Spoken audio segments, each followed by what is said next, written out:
রাজধানী, মধ্যাঞ্চল বা উপকূল সব বাজারেই কিন্তু বড় ইলিশের আকাল দেখা দিয়েছে। যেখানে মিলছে সেখানেই দর আকাশ ছোঁয়া।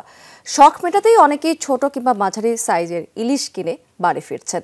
ব্যবসায়ীদের যুক্তি, আড়তে বড় ইলিশের অস্বাভাবিক দাম হাঁকছেন পাইকাররা। সেখানে নজর দেওয়ার কেউ কিন্তু নেই। এ ব্যাপারে আরও জানাচ্ছেন আমাদের সহকর্মীরা।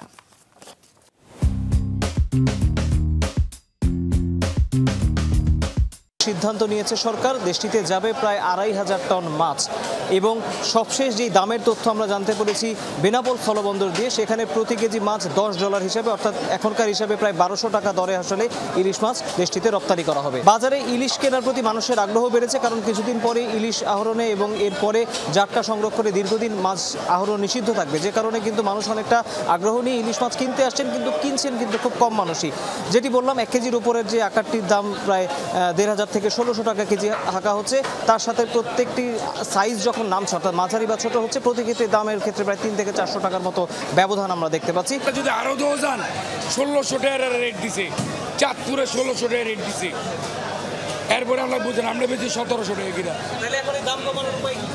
কোনো সামনে আরো বাড়বো না। যদি বাজার আসে দরিমানা করতে খোঁজখবর হয়, তাহলে তো মনে করেন জিনিসটা অত ইয়ার মাইট নিয়ে গেল, নাগালের মাইতে আসতো, কিন্তু ওনারা তো এমনি মুখে বলে, কিন্তু বাজারে তো আর আসতো। চাষের মাছের দামও কেজিতে প্রায় ২০ থেকে ৩০ টাকা বেড়ে গিয়েছে। যেমন ধরুন রুই কাতল মাছ, যেগুলো সাধারণত ৩৮০ থেকে ৪০০ টাকা দামে পাওয়া যায়, সেগুলোর দাম কিন্তু আজকে ৪৫০ টাকা হাঁকা হচ্ছে। এবং অন্যান্য যেসব মাঝারি আকারের মাছ রয়েছে ৩০০ থেকে ৪০০ টাকা কেজি বা ৫০০ টাকা কেজি, সেগুলোর দাম কেজি প্রতি প্রায় ৫০ টাকার মতো বেড়েছে।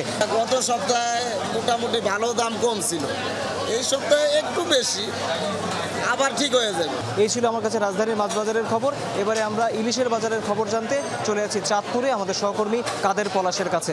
ধন্যবাদ। চাঁদপুরে ইলিশের সরবরাহ তুলনামূলক কম আজকে আমরা দেখছি। গত এক সপ্তাহ ধরে প্রতিদিন গড়ে ৬ থেকে ৭০০ মন ইলিশ আসলেও আজকে কিন্তু তুলনামূলক ইলিশের সরবরাহ কম, এবং বিক্রেতারা বলছে ইলিশের সরবরাহ কম হওয়ার কারণেই কিন্তু দামটাও একটু বেশি। আমরা দেখছি যে ১৫০ থেকে ২০০ টাকা কেজি প্রতি ইলিশের দাম বেশি হাঁকানো হচ্ছে এখন। গত ২ দিনের তুলনায় আজকে মাছ চাঁদপুর মাছঘাটে অনেক কম আসছে, তো সেই কারণে আসলে দামও একটু বেশি। আর টোটাল যে মাছ আসছে তার মধ্যে কিন্তু বড় মাছের কোয়ান্টিটি কম। আমরা দেখছি ক্রেতারা কিন্তু এক প্রকার অভিযোগ করছে যে মাছের দাম অনেকটাই বেশি, ইলিশ তো আরও বেশি।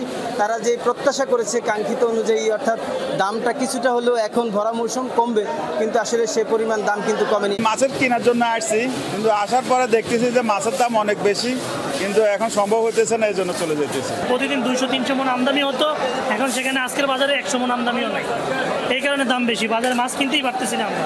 এই ছিল আমার কাছে মাছের বাজারের সর্বশেষ। আমরা চলে যাচ্ছি উপকূলের মাছের খবর জানতে ভোলায়। সেখানে আছেন জুয়েল সাহা। ধন্যবাদ। গতকাল থেকে কিন্তু ভোলার মেঘনা এবং তেঁতুলিয়া নদীতে জেলেদের জালে ইলিশ কিছুটা ধরা পড়তে শুরু করেছে। এতে করে কিন্তু আড়তগুলোতে ইলিশের সরবরাহ বাড়তে শুরু করেছে। তবে আমরা খুচরা যে বাজারগুলো রয়েছে সেগুলো ঘুরে আমরা যেমনটা দেখতে পেয়েছি যে বাজারে কিন্তু ইলিশের সরবরাহ বাড়েনি। এবং বাজারে আমরা আরেকটি বিষয় দেখতে পেয়েছি যে বাজারে মূলত ছোটো সাইজের ইলিশই বেশি বিক্রি করছেন যারা খুচরা বিক্রেতা রয়েছে। বড় ইলিশের দাম বেশি কাটে, এই জন্য আমি বড়টি কিনি না, আমি ছোটোখাটো করে আনি বেচে থাকি। ইন্ডিয়া যাওয়ার কারণে বড় মাছের দাম বেশি, আমরা বাজারে এনে বিক্রি করতে পারি না। বেশি দাম দিয়ে আনলো বেশি দাম বিক্রি করতে পারি না, কারণ 1 কেজি মাছ ১৮০০ টাকা ২০০০ টাকা কেজি কয়জনে কিনি।